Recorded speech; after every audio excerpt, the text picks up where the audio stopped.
Le voyage commence bien souvent par le choix d'un hébergement. Et ce qu'on retient souvent, c'est si on y a bien mangé. Donc, pour illustrer ces 2 points importants, je voulais vous faire visiter une adresse renommée dans le sud Alsace, l'auberge Saint-Laurent, que nous allons visiter tout à l'heure avec Marie et Laurent. Et c'est une adresse que vous pouvez retrouver également sur le site de l'Office de tourisme. Alors la partie hébergement est classée en hôtel de charme et comme dit, la partie restauration c'est de haute volée, c'est un étoilé Michelin. Alors, bienvenue à l'auberge Saint-Laurent, c'est une maison familiale qui est maintenant tenue depuis 3 générations. Je suis Marie, je vais tout à l'heure vous présenter la partie gastronomique avec mon frère Laurent qui est chef de cuisine. Et tout d'abord, je vais vous présenter quelques-unes de nos chambres.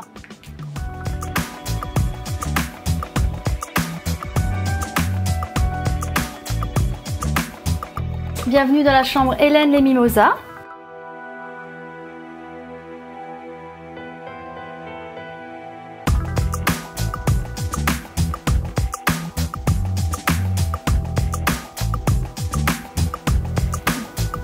Bienvenue dans la chambre Yvonne et Laurent les aubergistes.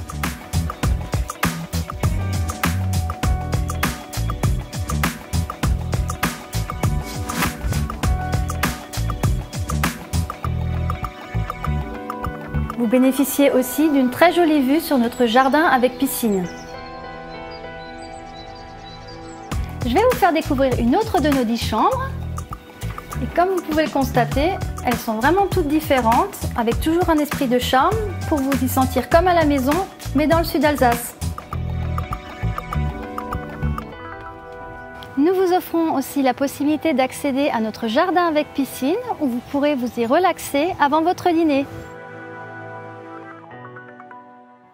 On va poursuivre cette visite et entrer dans le monde de la gastronomie du sud Alsace. Pour ce faire, j'ai invité mon ami Marc, qui, en plus d'être un excellent chef, est également un influenceur épicurien bien connu en Alsace. T'es prêt pour y aller, Marc? Avec plaisir. Allez, je vous emmène dans la cuisine de Laurent.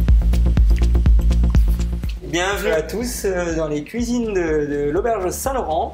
Je suis ravi de vous accueillir dans notre maison de famille. Et puis Marc, je te propose de me faire un petit peu cobaye. On est en train de travailler sur une recette pour notre saison d'été sur la terrasse, hyper locale, hyper saisonnière, comme d'hab. On travaille vraiment avec les producteurs locaux. On a la chance d'avoir dans la région ici des passionnés. Ouais. Bah, tu vois, ouais, alors déjà les truites voilà, que nous on fume nous-mêmes, mais qui arrivent des piscicultures d'Alsace naturellement. Les haricots verts aussi, les petites girolles, ça vient des cueillettes locales, les petites amandes fraîches. Alors j'ai un peu triché, les amandes fraîches, je t'avoue que je les fais venir, mais c'est pas de ton jardin. Ça c'est pas de mon jardin. Les fleurs d'ail c'est du jardin, les petits persils, etc. Les tomates, la ferme du coin. Et donc du coup, en fait, on est parti sur une recette en été. Moi j'aime beaucoup la cuisine un petit peu méditerranéenne en été, comme tout le monde. D'où les tomates. Voilà, d'où les tomates. Mais en fait, nous on fait un peu la démarche de faire une cuisine alsacienne méditerranéenne. C'est-à-dire que ce plat, il pourrait ressembler à une cuisine méditerranéenne, mais il est tout du sud d'Alsace. C'est complètement sud. En fait, finalement, le sud d'Alsace, on est presque au bord de la mer, quoi. Hein, si tu regardes bien, quoi. On n'est pas loin de la mer, ça c'est vrai. Et donc, du coup, en fait, c'est un peu l'idée d'une arrabbiata, c'est-à-dire une sauce à la tomate un petit peu relevée, avec un peu pimenté, quoi, un petit peu pimenté. Et en fait, là, du coup, moi, j'ai travaillé avec des tomates du coup de la ferme bien mûres, qu'on a fait rôtir. On les a coupées en tranches, comme ça, on les a passées au four avec beaucoup de saveur, un peu confit. Et ensuite, on les a un petit peu concassés, on les a laissés refroidir, laissés égoutter. Et du coup, on y a récupéré un jus hyper savoureux qu'on va monter un peu comme une vinaigrette. On va s'en servir en vinaigrette, un petit peu de piment, un petit peu d'huile d'olive. Quand même un peu épaisse quand même, parce que je pense que c'est le jus vraiment pressé, ouais. Et là, on a vraiment la pulpe de tomate qui a un goût incroyable. Et donc du coup, écoute, j'ai pris une jolie assiette, moi qui me fait penser, voilà, un petit peu à une feuille de chou. Ouais, un petit peu à une feuille de chou, effectivement. C'est comme ça qu'on les appelle d'ailleurs entre nous. Et une fois de plus, tu vois, on reste voilà dans notre connotation de la cuisine super locale, voilà. Ensuite, la truite, on l'a fait fumer. Et puis ce petit jus là, à la tomate qui est déjà tellement savoureux. On va faire tout simple, un petit peu dessus. Voilà. On va s'en servir. Non, et puis après on va en verser encore un petit peu, mais pour faire un dressage qui est un petit peu esthétique, je veux te gâter, hein, quand même. Et puis en même temps, pour que tu me valides le plat après pour toute la saison d'été, on va quand même essayer de faire un petit essai qui est convaincant. Avec plaisir. Donc voilà, moi je te propose Alors, de rester. Tu vois, quand on a des beaux produits, moi je trouve toujours que le but c'est de les dénaturer le moins possible. il faut rester très simple. On fait une cuisine qui est, voilà, qui est très. On voit les produits, on a commandé de la truite fumée, on a envie de la voir. On a commandé des haricots verts, on a envie de les voir. Et donc du coup, hop, bah écoute, je te propose de démarrer comme ça. C'est superbe, parce que c'est vraiment des produits quasiment du jardin. Les haricots, c'est de... Ah ouais, les produits, les haricots, du village, c'est du village. Les girolles, cueillette locale. On a aussi des trompettes là qui sont en train d'arriver là. Mais avec le temps qu'il y a, c'est sûr qu'on est... Et donc du coup, alors je te le dresse de manière gastronomique un petit peu légère. C'est un plat, je t'avoue, quand moi je me prépare pour moi-même, je pourrais le faire beaucoup plus copieux, beaucoup plus volumineux. Parce que ça pourrait... ça reste une entrée. Voilà, hein, nous là on le entrée, propose dans une première entrée dans un menu où les gens vont manger 3 ou 4 plats. D'accord. Ça pourrait très bien être une entrée qu'on pourrait se faire à la maison, tu vois. Mais moi le conseil que j'aurais vraiment envie de donner, c'est, et je pense que tu es d'accord avec moi, c'est que la tomate, même si on veut la manger froide, si elle est un tout petit peu cuite avant, elle développe vraiment une saveur incroyable. Quoi. Quand elle est refroidie, c'est vrai qu'elle a un goût complètement différent.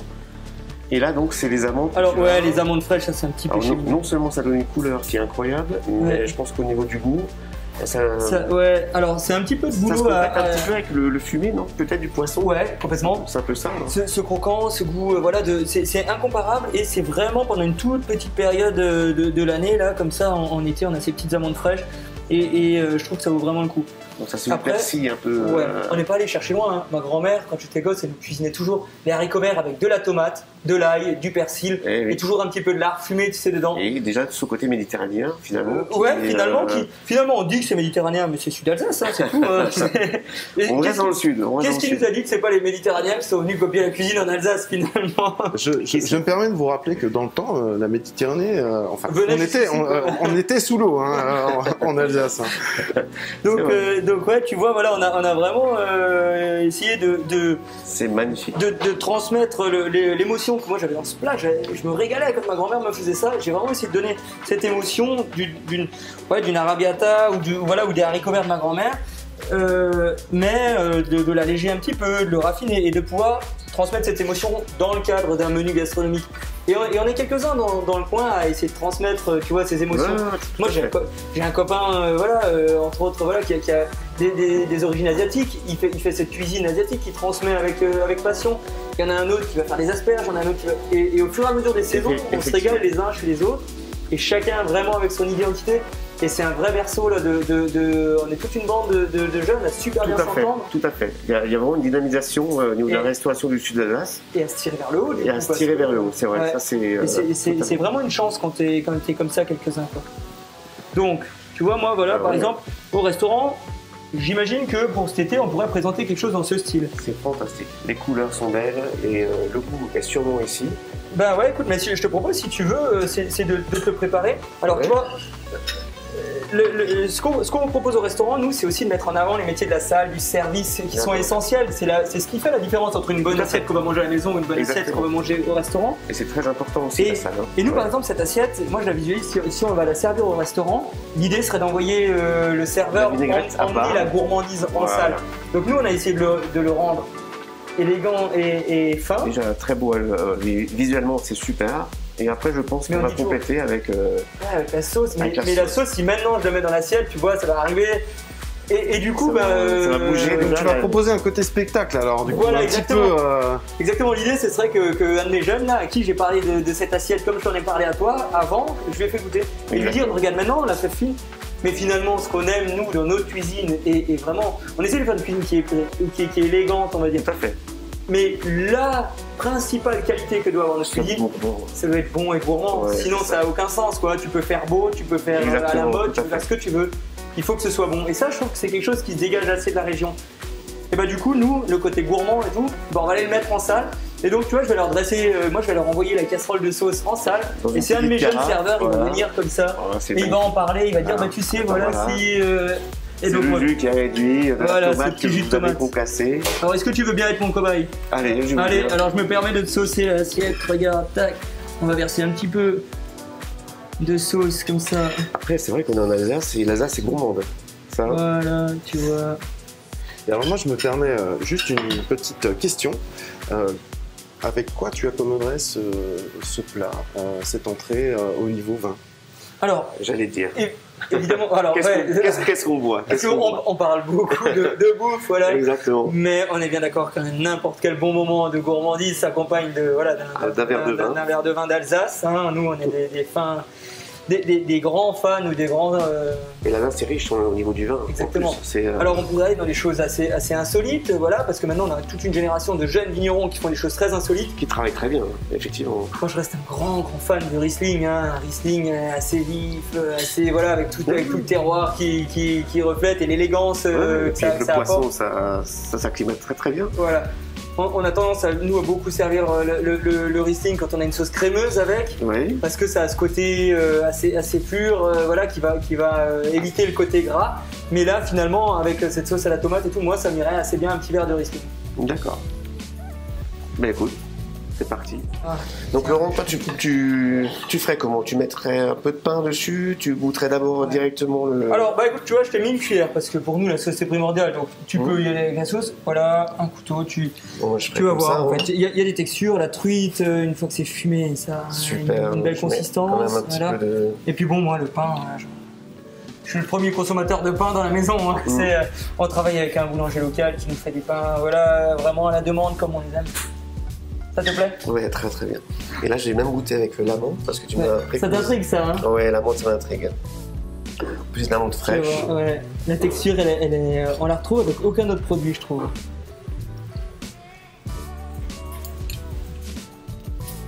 C'est marrant ce croquant. Hein. Ça apporte justement cette texture aussi où ça croque. L'amande, elle est juste incroyable parce qu'elle est très douce. La tomate, elle est juste incroyable. C'est un beau plat, c'est un très très beau plat.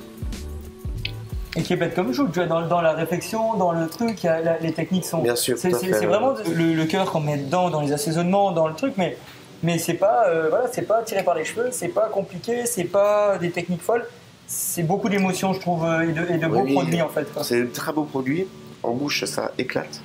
Et ça reste vraiment en bouche. Donc c'est comme un bon vin qui laisse vraiment... On va s'en souvenir de ce beau plat. Eh bah écoute, merci beaucoup. Merci beaucoup pour cette visite dans ta cuisine. Donc Marc, tu valides, on est d'accord? On peut mettre à la carte? On peut le mettre à la carte. On a encore un petit dessert à vous faire goûter. Et voilà. Écoute Marc, comme j'ai vu que tu étais particulièrement sensible aux amandes fraîches, et moi je te propose de les goûter mais dans leur variante sucrée. Super. Alors, on est en pleine saison des abricots. Tu connais mon goût pour les produits locaux, les abricots, je dois bien t'avouer. On va les chercher chez un copain en Provence, mais par contre, le miel est de Sirens. On les poêle au miel avec du romarin du jardin, des petites amandes fraîches. Écoute, je t'invite à goûter ça, tu me diras ce que t'en penses. D'accord, donc je vois que c'est un petit crumble aussi en dessous. Voilà, alors oui, exactement, du crumble, parce que on sait pas ce que c'est de croquant et de gourmandise. Couper ça. On peut y aller à peine. C'est vrai que j'aurais pu te mettre un couteau, mais j'étais persuadé que t'allais y aller à peine bouché, voilà. Je vais y arriver. Donc en dessous, tu vois, on a fait une petite crème avec un petit peu de miel et de romarin. Donc j'enlève mon masque, hein, parce que sinon ça... Allez.